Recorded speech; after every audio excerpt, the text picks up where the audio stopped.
Your Steve Jones Show podcast is loading now. The Steve Jones Show podcast is sponsored by Purdy Insurance. Visit Purdy Insurance on Market Street in Sunbury or visit online at purdyinsurance.com.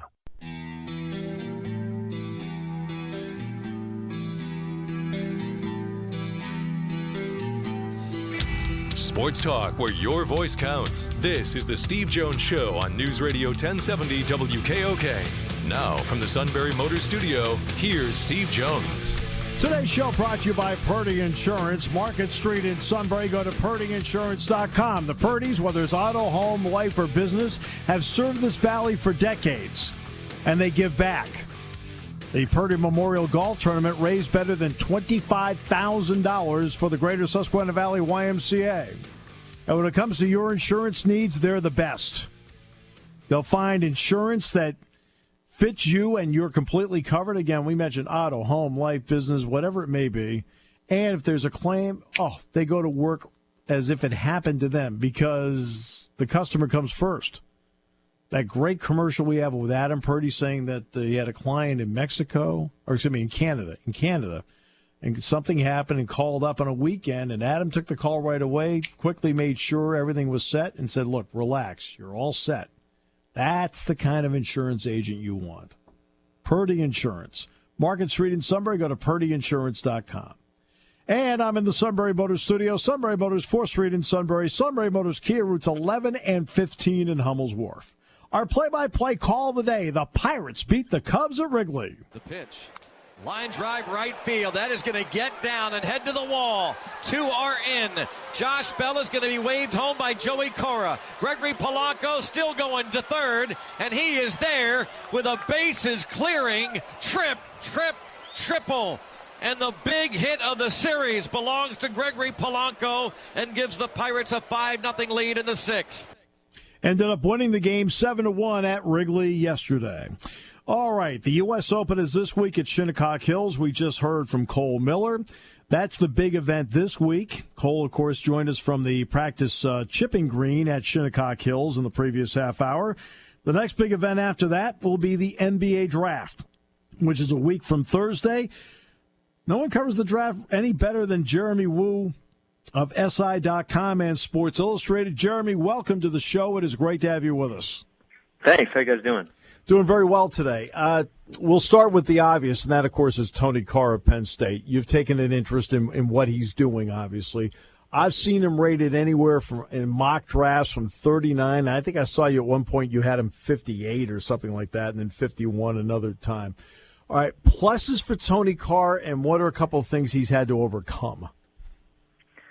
Yeah, I saw Penn State play probably 4 or 5 times this year. They had a lot of games in New York and had the Big Ten tournament, so I'm pretty familiar with Tony's game. I think that teams like he can shoot it. He has size. He has some playmaking ability.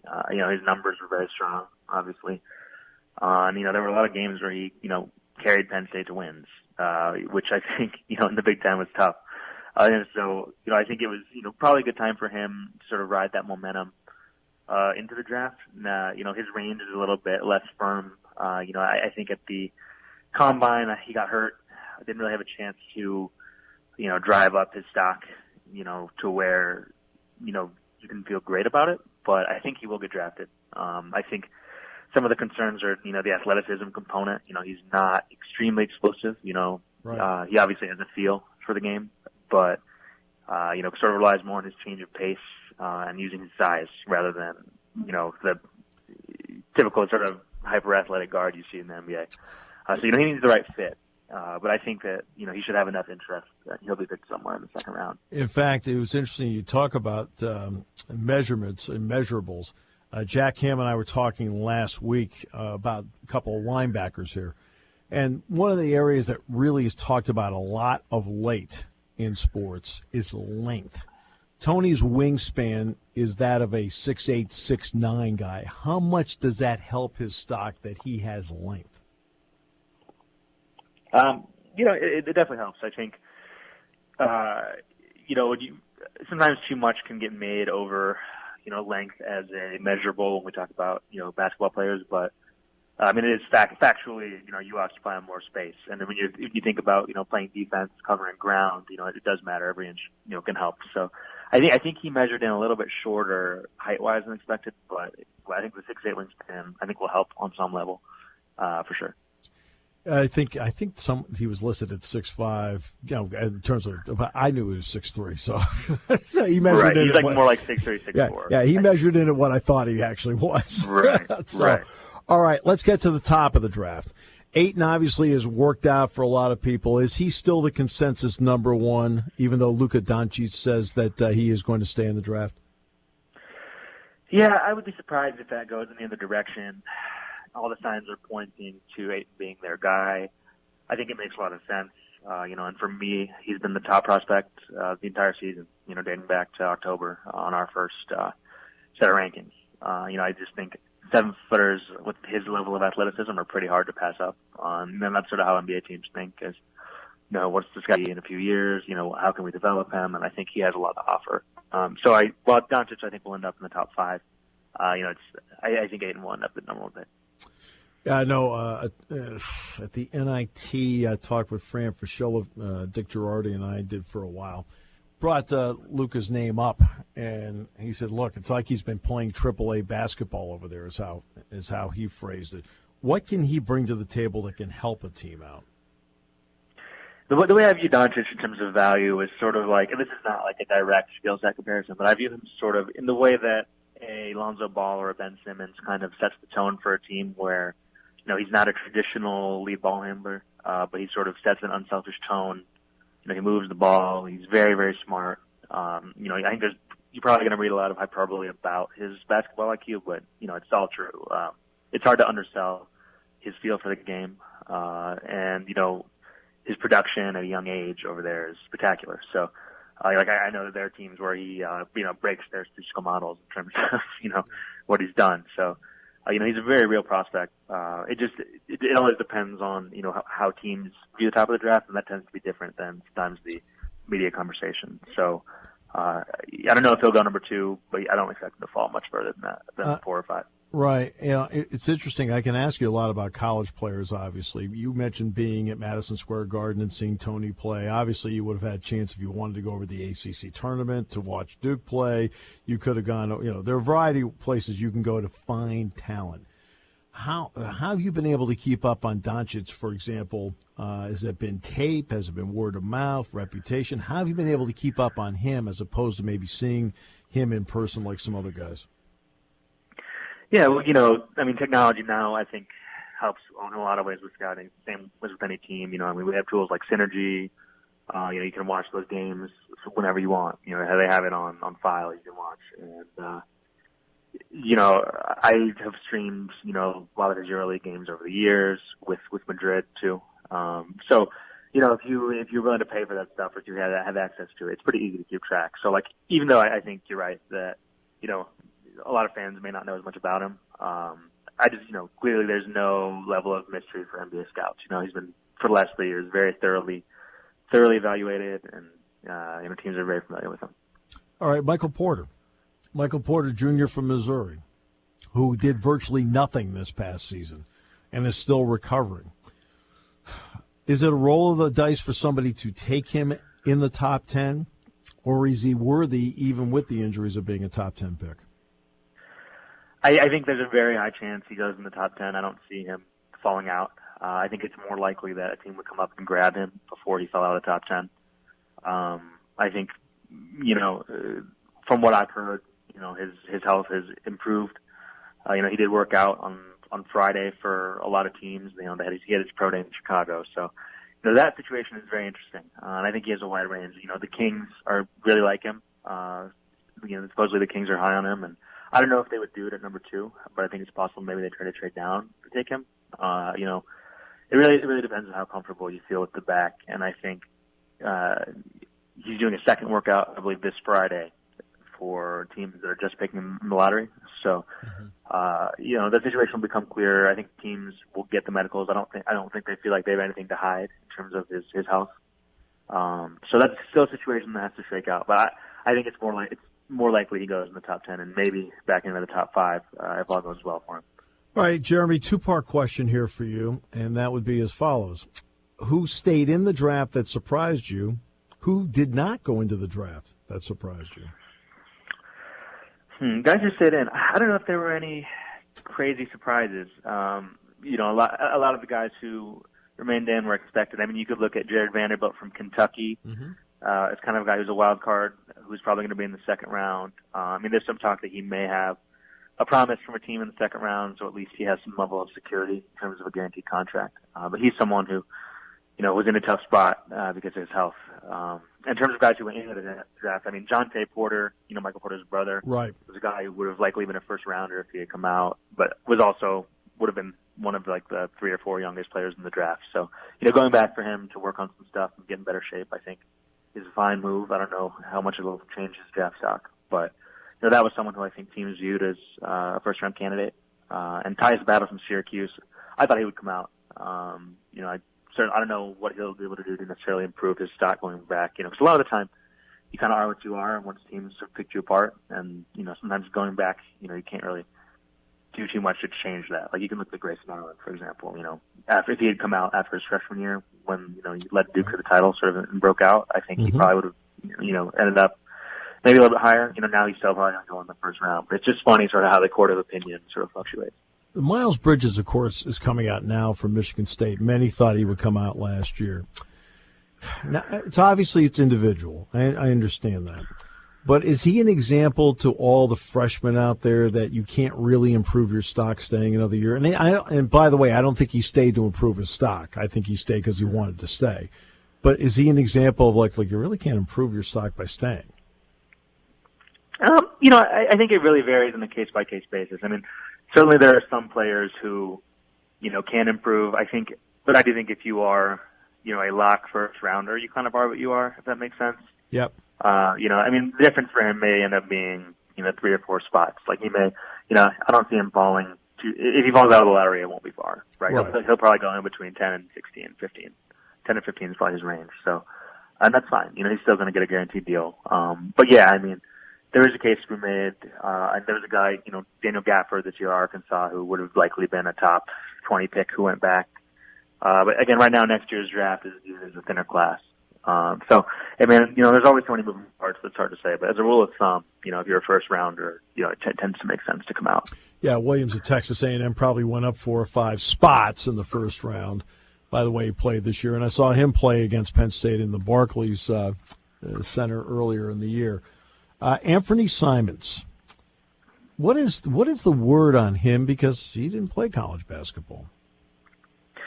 Simons is a tricky one. I think on pure talent, he's probably a first-round talent. But I think that, teams have some doubts just because he's so young, whether they would invest, a full, guaranteed deal on him. I think right now it's looking more likely he goes in the early second round, where he'll still get a guarantee, but it won't be a, first round deal with options. It'll be, of his own structure or whatever. He definitely has upside. I've seen him play a couple times, in high school, and, he can score it. He's very, very athletic. He has the type of tools that are, nice to develop, but I think that if you take him, you're committing to, sending him to the D League for at least a year. You want to feel confident in your G League staff, to develop him. So there are other factors with that. But I know he's worked out for a lot of teams. I think he'll be a top 40 selection. I don't think he'll fall further than that, but it's looking more like the 30s are his range now. What opened the door for Kevin Huerter to move up in Chicago? Because it sounds like he had a great combine. Yeah, Huerter is a guy who had a lot of fans around the league this year, and I think, sometimes, from the media standpoint, we don't always cover guys the way that teams view them. So, he definitely moved up some with the way he played at the combine. He was outstanding. I was there watching, and I liked him at the Big Ten tournament. I've been high on him, but I think that between interviews and playing well, and he's playing with an injured finger. He went around. He obtained a promise from a team in the first round. Talking it might be Utah, it might be the Lakers. One of those teams. But regardless of that situation, if you're pretty safely a first rounder, I think it makes sense to go. So he clearly did enough for himself. Yeah, obviously, I saw a lot of them the last couple of years, and From a Penn State point of view, I was glad to see him choose to go. No, I'm just kidding. Keita Bates-Diop, considered by most everyone the Big Ten Player of the Year. Sounds like he's probably an early second-round pick. What do you think of his game? Yeah, Keita's an interesting one. I know there are some people who haven't projected in the first round. I think it's possible he goes in the 20s. I think the question that a lot of scouts have is just what is his upside. In terms of, he's already 22, only has that one really productive year under his belt. It was a very impressive season, but if you watched Ohio State, a lot of the touches he was getting were sort of fed to him in ways where he could really, really dominate. Right. And that's credit to their staff and credit to him too. But, I think there's also the question of athleticism with him. He's not particularly explosive. He does have length. Speaking of length, he has a 7'3" wingspan or 7'2" wingspan. And, sure does. He'll have a chance, I think, to succeed as sort of like a small ball power forward. But I think there's some question marks just with the athleticism, if he'll be able to play big enough to make it work. But yeah, I can see someone taking him, in the 20s. I can see someone taking him in the 30s. He just depends on who likes him. What about the Duke players? Wendell Carter says they'll show better in the NBA than they did last year. What's your opinion on the Duke players? Yeah, I think all four of those guys, Bagley, Carter, Grayson Allen, and Gary Trent, I think all four of them might be better pros than they showed at Duke. It was a weird team this year, sort of a weird environment. And again, it's whenever you have so much talent on one team, guys have to sacrifice. We've seen that over the years at Kentucky. Same deal. A guy like Devin Booker can go 13th overall because he is coming off the bench and shooting threes. And, teams see things that, people watching the games don't. But Bagley will be a top 5 pick. I think it's pretty clear what he can do. Carter, I think, will be able to do more in the NBA as well. He was the one who sort of had to sacrifice the most probably in terms of role, but, teams view him as a very solid player, a pretty safe pick, to provide value. At that spot and be a long-time pro. So there's reasons to feel good about him. We talked about Grayson already a little bit. I think Grayson Allen will end up in the first round, very athletic, good shooter, does a lot of things pretty well, and sort of fits with sort of the mold for a backcourt role player, a great, possible like third guard, complementary player. And Gary Trent is kind of the wild card. I don't know if he'll be a first rounder. I think he's probably more likely to go in the early second. But I also think there's a little bit more to his game that he hasn't shown. He was relegated more to just spot-up shooting at Duke. One final question, and this will be on a player as well. He went through the process last year. He decided to go back to Michigan. That's Mo Wagner. Probably, obviously, a second-round pick, but what do you think about Wagner's entry into the draft? Yeah, I think it made sense for him to go. After getting as far as they did, I don't think his stock was going to get any higher. There's probably an outside chance he goes in the very back of the first round. I think, like you said, more likely second. I think second round is where I would draft him. But anytime you're his size and you can shoot the three, and he's a pretty natural jump shooter, you're going to get looks. And that's a position, even though we talk about, defensive requirements for centers, I think when centers can really shoot and space the floor, the bar is a little bit lower for defense. You can look around the league at players, like Mo Spates or Ryan Anderson, bigs who can shoot, who have other issues, but, are able to mask it with offensive impact. And I think that's the best case for Wagner. He goes somewhere that knows how they want to use him, and sort of turns him into kind of a stretch 4 or 5, probably more of a 5. So I think there's a place for him. But I also think there's, some reason to wonder what will translate with his game. All right. Not bad for a Northwestern guy. It was pretty good. Jeremy, great respect for your work. Really, really great respect. Thanks so much for the time.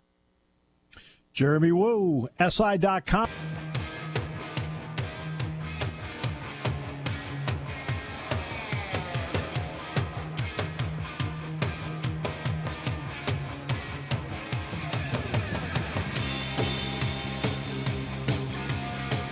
Great to have you with us on the show today. And brought to you by Purdy Insurance, Market Street in Sunbury. Go to PurdyInsurance.com. Purdy's have served this valley for decades. Auto, home, life, business. Go to Purdy Insurance, Market Street in Sunbury, PurdyInsurance.com. Sunbury Motors Studio is where this show resides. Sunbury Motors, 4th Street in Sunbury. Sunbury Motors Kia, routes 11 and 15 in Hummel's Wharf. All right. Great to have you with us on the show today. And Next half hour, we'll open it up at 1-800-795-9565. That's 1-800-795-9565.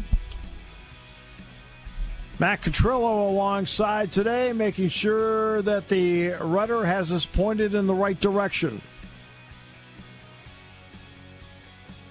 Later in the week, by the way, Tony Knopp, the CEO of Spotlight Ticket Management, is going to join us. He'll be with us on Wednesday. Harry Mays tomorrow. Also, Matt Leon coming up tomorrow. I believe Matt temporarily is the general manager of the Philadelphia 76ers. Somebody had to be.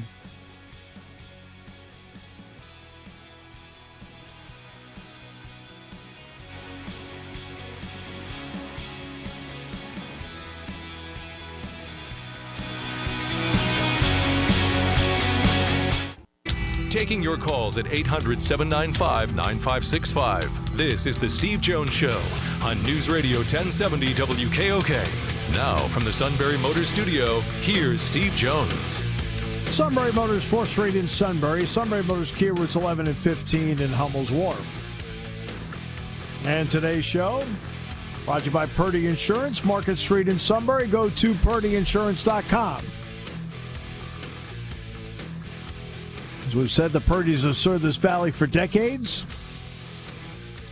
Auto, home, life business, whatever it may be.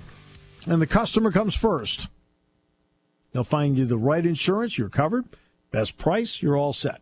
All at Purdy Insurance, Market Street in Sunbury. Go to purdyinsurance.com. Great to be alongside Matt Catrillo today, as we mentioned in the opening half hour of the show. If you're wondering, Matt's going to be with us a chunk of this week. And then we'll see how the rest of the week plays out. Sean Carey's mother passed away this morning about 5:30 at the age of 87. Lived a wonderful life, awesome son, and our deepest condolences to our very good friend Sean Carey. Absolutely. Glad to be here to fill in. Obviously not for the right circumstances, but always good to be with you, Steve. Yeah, same here, Matt. It's great to have you on board. And we've had a lot of fun on today's show. If you missed any of it, check out the Steve Jones Show podcast. Cole Miller joined us today from Shinnecock Hills, from the Chipping Green at Shinnecock Hills, as a matter of fact, because he is participating as one of the 156 players in the 118th U.S. Open. He qualified to get in, the former Nittany Lion. And we thank Cole for joining us, and also Jeremy Wu from SI.com on the NBA draft.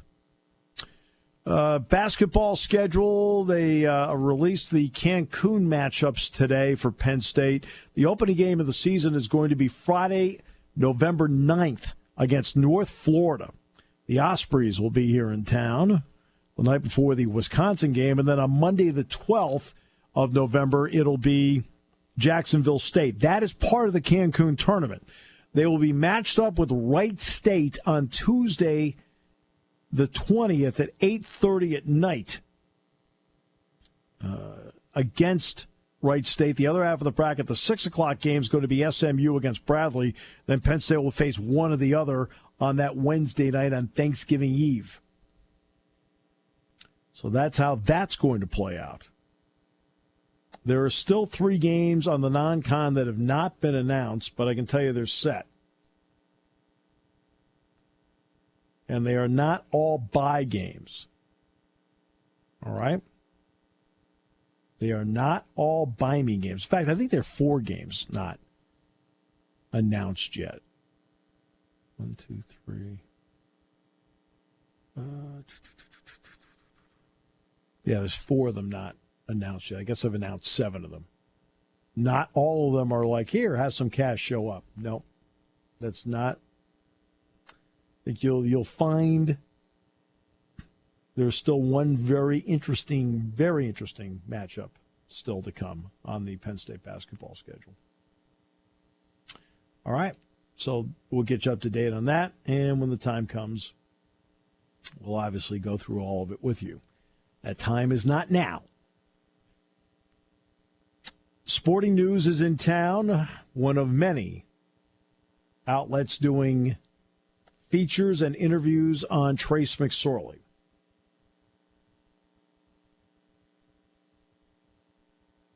And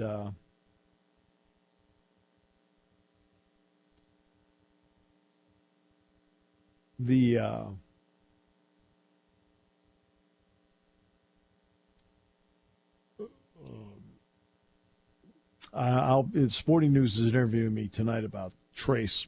Actually, about a half an hour from now, I'm going to be joined. We've had Bill Bender on the show. Bill's is already here. So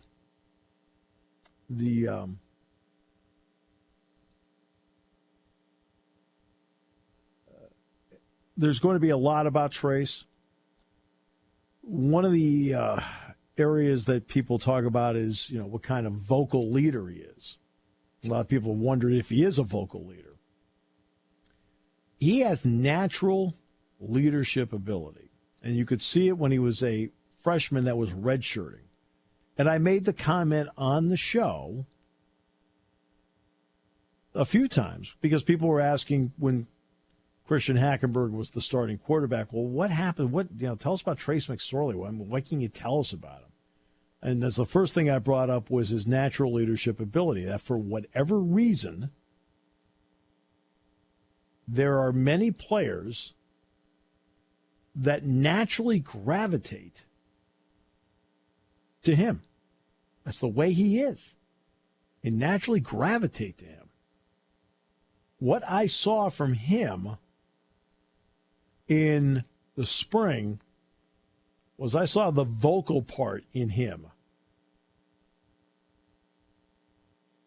really come out. Where if he needed to step up and really say something, he stepped up and really said something. And did not mess around with it. And as a quarterback, a year ago, a conversation about him dealt with 50-50 balls. Well, yeah, they were 50-50 balls, but a lot of big completions along the way, too. But last year, I said, what we need to see from him this year, going into the 2017 season, I said, I know he's capable of this, but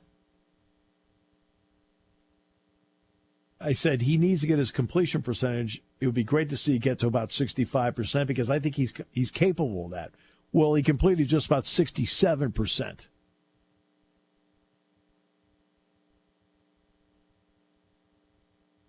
Along the way. 67%. And you could see the way he played it out last year. His ability, it's not just his ability to complete at 66, 67% like he did last year. But it was his ability to put a football in a spot where you could get yards after the catch. You can be a 65, 66% completion guy and still have a station-to-station passing game because you're still putting the ball in a spot that doesn't lead to anything else except for that game. You saw Penn State players make big plays because he would put the ball in a spot where they could make a play for another 8, 9, 10 yards. And that, to me, is the mark of the maturity at quarterback that he has. And you could see in the preseason last year by how they wanted to attack that he had that ability to get yards after the catch. And he did that. And you'll see that again this year in him because he understands how to play the game. And remember, this is a guy that always has been underrated. Underrated in high school. He kept bringing his team to high school championship games where he won 3 out of 4. And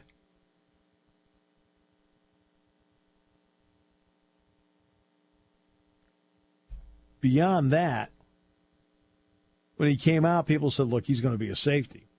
He can't play quarterback. He's going to be a safety. Can't be a quarterback. He'll be a safety. Over and over and over again. he committed to Vanderbilt, and he committed to Vanderbilt with James Franklin as a quarterback. Now, this is where not having an early signing period in that particular time really benefited Penn State. Because, remember, James did not take the Penn State job till January. So Trace, like Grant Haley and maybe others, would have signed with Vanderbilt in the early signing period. Fortunately, at that time, there wasn't an early signing period. So when James then took the Penn State job, Trace McSorley said, I'm going to Penn State. And that is where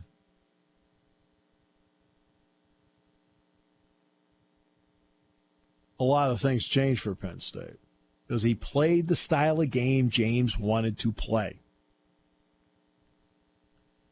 And in his freshman year, where a lot of people had doubts about him, in fact, they had doubts about him going into his sophomore year, when he actually got a chance to finally got a chance to play. People had doubts. I mean, I saw him in the second half of the Georgia game, but how good is he?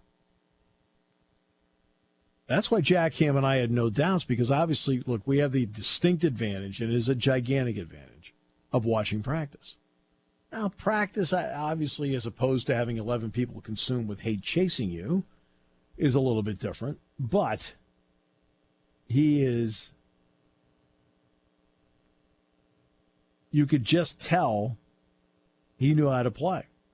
That's why I remember the first two series he had in the Georgia game in the Tax Slayer Bowl. I remembered saying to Jack, I said, I know, because he didn't do much in the first two series. And I said to Jack, I said, the thing is that this guy's better than that. I said, he's not just a little bit better than that, he's a lot better than that. And Jack says, yeah, I agree with you. I understand. And then all of a sudden, boom, he hit stride, threw a couple touchdown passes, threw one, I think, to Geno Lewis and one to Deshaun Hamilton, and like, wow, okay, here we go. And he hasn't looked back since. Once he got his full opportunity to play, you could see that this guy can play, and he can play, as we all know. And not only that, when you watch him run with the football, he always keeps that head up, still looking to make a pass play downfield. That's what, you take the pass to Irvin Charles in the Minnesota game that really turned the game and the season around. He starts to run, and he probably could run for 20 yards on that play, easily. And instead he kept his head up, and he threw that pass to Irvin Charles over the middle. It ended up being an 80-yard touchdown pass that turned the game around, turned the stadium around, got the stadium excited. And it was impressive. Now, let's go to later in the game. Same thing, later in the game. Head up looking to make a pass play, but instead, this time, the judgment to say, what the heck with the pass play? This is so wide open. He gained 37 yards on that run, and that helped set up the game-tying field goal by Tyler Davis, where it went to overtime, and Saquon scored the game-winning touchdown from 25 yards out. But he has a special feel for the game. And we've seen that feel for the game from others over the course of time. John Huffnagel had a great feel for the game. Chuck Fusina did. Todd Blackledge. Kerry Collins had a great feel for the game. Michael Robinson had a great feel for the game. Darrell Clark. All a great feel for the game. I mean, Matt McGloin, in a lot of ways, had a great feel for the game. I was talking with Michael Robinson at the Blue-White game, and I said, Mike, how would you like to run this offense? He goes, man, I would not have been a fourth-round pick if I ran this offense. Trace McSorley's interesting, and you're going to get a lot of mumbo-jumbo about Baker Mayfield. I think that has to do with height and so forth. That's fine. They want to talk about that, they can talk about that. But they're different kinds of quarterbacks in a lot of ways.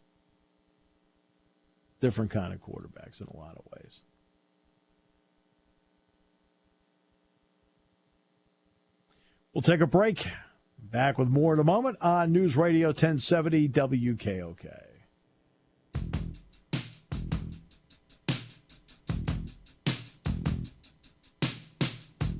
All right, great to have you with us on the show today.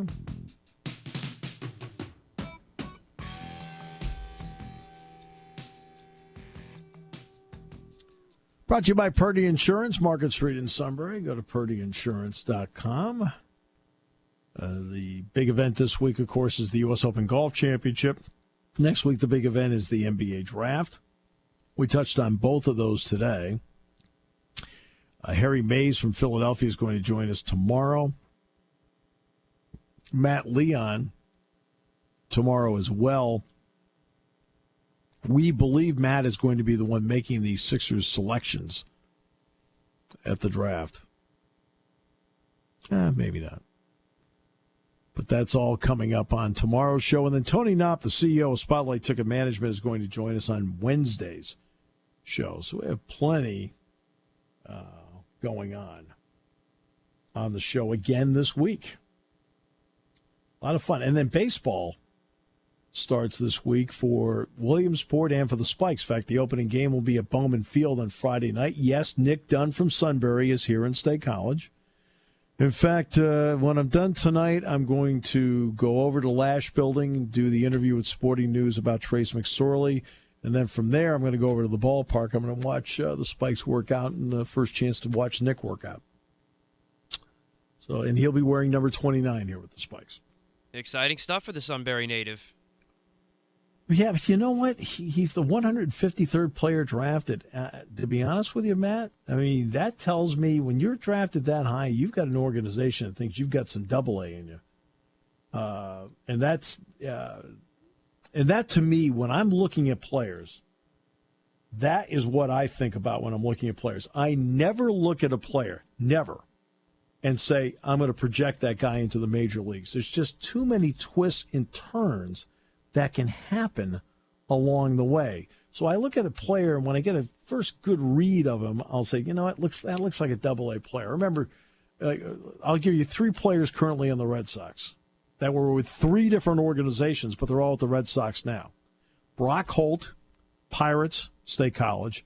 J.D. Martinez, Astros, Tri-City. Mookie Betts, Lowell, Red Sox. All right? I looked at all 3 of those guys. And when I saw them, I said, boy, I'll tell you, all 3 of those guys are going to get the AA. Holt's going to get to Altoona. All right? Betts is going to get to Portland, and J.D. Martinez, and I don't know where the AA. Yeah, the AA team is, Frisco is the Rangers, I think. But I said, they'll all get the AA. You could see it. And usually you can get a pretty, and that's what I want to take a good look at Nick. I want to see Nick play, especially for about a week here, where you can just get a feel where a guy just knows what he's doing and you can see it. Like Mookie Betts, when I saw him play, he was a second baseman, right? And you could see at that time, he did not have home run power. He had gap power. As he has gap power, he can really run, and he gets great anticipation breaking on a ball. You could see that. But I also knew that watching him play second base that he was going to have to change positions. Why? Because the Red Sox have Dustin Pedroia. So he's not going to stay at second base. So you knew they were going to have to change positions with him. You know, I think Nick. I know Nick can play shortstop, and I think they're going to give him a long look here at second base. That's the kind of the read I'm getting here. But I'm excited to see what he can do here.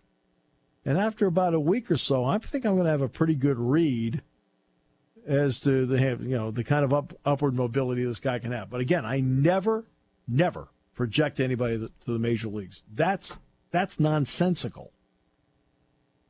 I think he'd be a major league player. I don't know. Too many things along the way in baseball when it is such a long journey can derail you. Suddenly you get hurt inexplicably, you hit a slump, there's a lot of things that can happen to you. And the more you can keep I'll give you a good example. Rowan Wick. Rowan Wick hit 14 home runs here in a 3.5-week span in State College. Now, what people don't realize is that he was actually on his last hitting chance with State College. His last. People didn't realize that. We knew it. But that year, the Cardinals wanted to switch him to being a relief pitcher because he has an awesome arm. And they said, look, we'll give you one more chance to hit. Well, he hit 14 home runs here in 3.5 weeks, which is like every time he came to the plate, he's one of the few guys that came to the plate and everybody go, wow. Well, then they shifted him to Peoria, which is the next step up in the Cardinals system. And suddenly he couldn't hit anymore because his problem was he really struggled hitting the curveball. Well, what did they do the next winter? They shifted him to pitcher. And yes, he was with the Cardinals last September as a relief pitcher. Now he's back in AAA right now, again as a relief pitcher. But again, these are the twists and turns that happen in a baseball career. Shinzei Ohtani, by the way.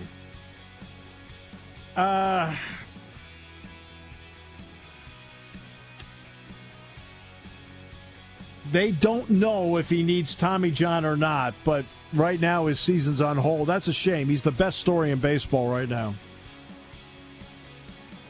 I know, Matt, you think Cesar Hernandez is, but no. Oh, yeah, I do. Yeah, he's close.